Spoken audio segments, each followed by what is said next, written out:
Dalloway School rises from the Catskill foothills like a crown upon an auburn head.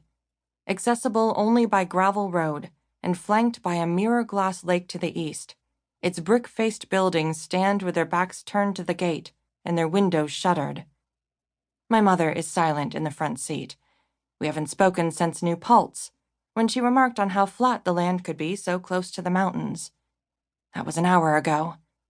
I should be glad, I suppose, that she came at all. But to be honest, I prefer the mutual indifference that endured between me and the hired driver who met me at the airport every year before this one. The driver had her own problems, ones that didn't involve me. The same cannot be said for my mother. We park in front of Sybil Hall and hand the keys to a valet who will take care of the luggage. This is the downside to arriving at school 4 days early. We have to meet the dean of students in her office and then tramp across campus together, my mother and the dean chatting 6 steps ahead, and me trailing behind. The lake glitters like a silver coin, visible in the gap between hills. I keep my gaze fixed on the dean's wrist, on the bronze key that dangles from a string around that wrist, the key to Godwin House.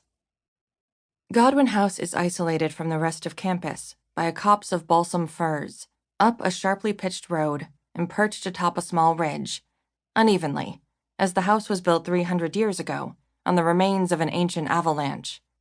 And as the ground settled, the house did too, crookedly. Inside, the floor sloped noticeably along an east-west axis, cracks gaping beneath doors and the kitchen table wobbling under weight. Since I arrived at Dalloway 5 years ago, there have been 2 attempts to have the building condemned, or at the very least, renovated down to the bones. But we, the inhabitants, protested vociferously enough that the school abandoned its plans both times. And why shouldn't we protest?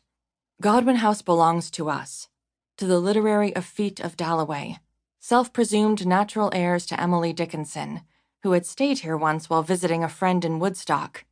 And we like our house as is, including its gnarled skeleton. You can take your meals at the faculty dining hall for now, Dean Marriott informs me, when she has deposited me in my room. It's the same room I always stayed in, before. The same water stain on the ceiling, the same yellowing curtains drifting in the breeze from the open window. I wonder if they kept it empty for me, or if my mother browbeat the school into kicking some other girl out when I rematriculated. Miss MacDonald should be back by now, the dean goes on. She's the house mistress for Godwin again this year. You can go by her office sometime this afternoon. Let her know you've arrived. The dean gives me her personal number, too. A liability thing, most likely. After all, what if I have a breakdown on campus?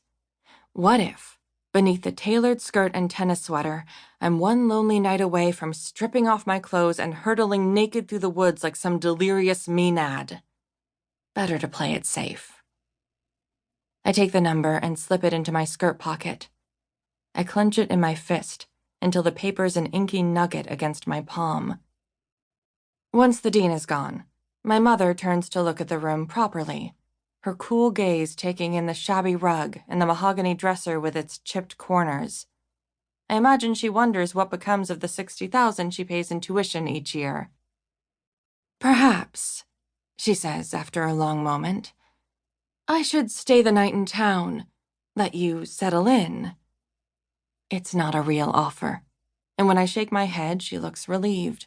She can fly back to Aspen this afternoon and be drinking Cabernet in her study by nightfall. All right, then. All right. Well. She considers me, her shell-pink fingernails pressing in against opposite arms. You have the dean's number? Yes. Right. Yes. Hopefully you won't need it. She embraces me, my face buried against the crook of her neck, where everything smells like Acqua di Parma and airplane sweat. I watch her retreat down the path until she vanishes around the curve, past the balsams, just to make sure she's really gone. Then I drag my suitcases up onto the bed and start unpacking.